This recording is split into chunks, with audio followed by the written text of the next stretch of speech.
Hello people, let's prepare 2 ingredient chocolate mousse. Take apple, peel it off, then chop it and boil it.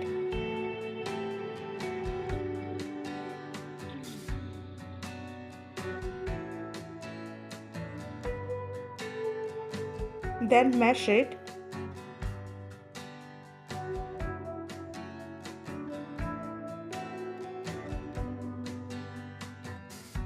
And add melted chocolate.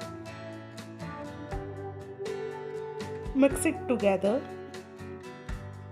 and place it in a container and keep it in a freezer for 1 hour.